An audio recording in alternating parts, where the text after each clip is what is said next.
Bismillahirrahmanirrahim. Assalamu alaikum. Samuel Johnson's Preface to Shakespeare. Through the preface to Shakespeare, Samuel Johnson points out different important matters to consider while evaluating a literary work.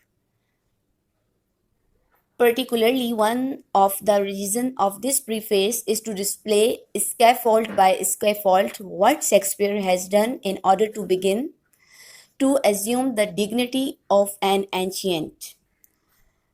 Johnson's justify with a very variety of argument why Shakespeare's work deserve to be considered a piece of art. In order to attain that, Johnson's disclose this what he has considered literary criticism must do. There are plenty of big epigrams concerning literary criticism all through the preface. As a man of letters and considered an authority, most of them are not followed by acute or an argument more than what his experience in the field can provide. In this essay, some of them will be shown so that Johnson's meaning of it can be determined and bound as far as this can be done. Already after his preface opening, the following lines are read. The great contention of criticism is to find the fault of modern and beauties of ancient, immediately followed by these words. While an author is yet living, we estimate his power by his worst performance, and when he died, we rate them by his best. Clearly, the second sentence confers an ironic sense to the first one, which means that it is not that the former line establishes what the ideal content is, but the real one. Johnson's call his audience to refine and make their literary analysis deeper, which in this case means not to praise an author because of its antiquity and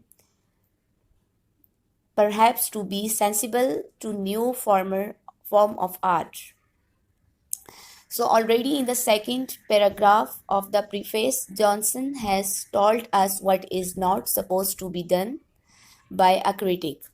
The acute reader will immediately ask not what is it supposedly to be done then, but in order to establish percept to do a deep and useful analysis, what kind of work is it going to be on the table? Johnson, who is a step ahead, begin his next paragraph establishing the game's rules to work not raised upon principle demonstrative and scientific, but appealing wholly to observation and experience.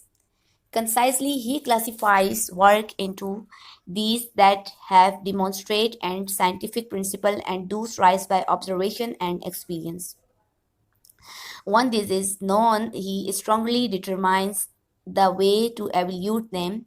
No other test can be applied than length of duration and continuance of esteem and frequent comparison. So, since art is not objective, apparently for him the most educate factor to consider is comparison. To enlighten this point, the author gives his reader an example of an antique whose work has become part of humankind's knowledge. Johnson's parents Homer is an author who has gone through nation to nation, century by century, and that is what makes him grand. But as if Johnson was reading our minds, he kindly tells the reader why it is that comparison is the most important tool for literary criticism. Frequent comparison from different scholars through times lead to better understanding and deepening of what is it studied and what And when a literary work is better understood, probably if it is worth, it will be more appreciated since the secret of its structure is more revealed. Johnson is completely sure about this when he expressed with the following words: what has been longest known has been most considered, and what is most considered is best understood. According to the Johnson, another fundamental factor to value literature is whether it to convey pleasure or not. Something is praised only as pleasure as is obtained.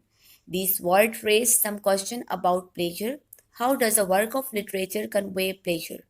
Why do some of them convey more pleasure than others?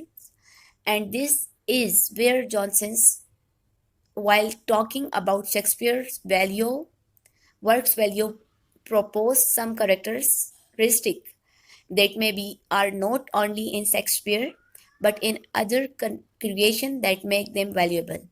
Therefore, these characteristics could be used as parameters to do literary criticism as well.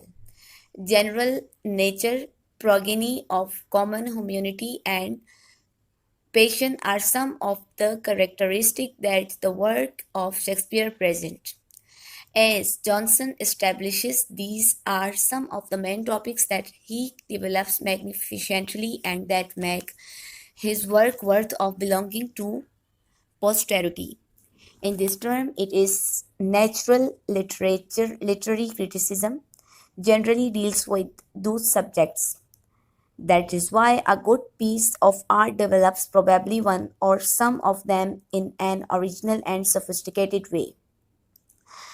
From John's preface, and other important variable which could be interpreted interpreted that which should be considered by a critic could be its credibility.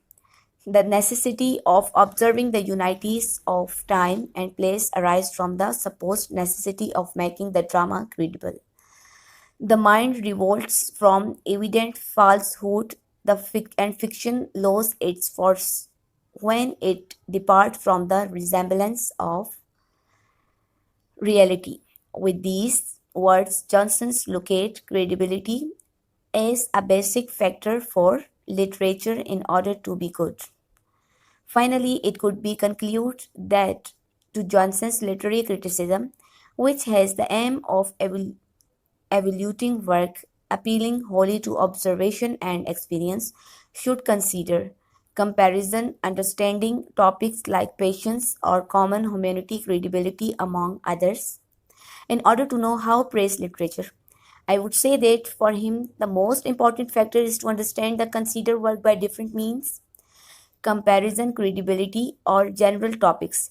Definitely, preface to Shakespeare intentionally done by Johnson's in order to justify what he established about Shakespeare is a really revelation of what literary criticism means to him.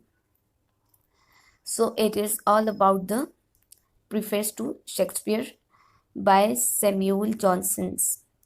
So at the end of the video, I have to request you, please pray for my mother and all Muslim who late. May Allah grant them to the highest level of Jannah and protect them from the hellfire. Ameen. Summa ameen.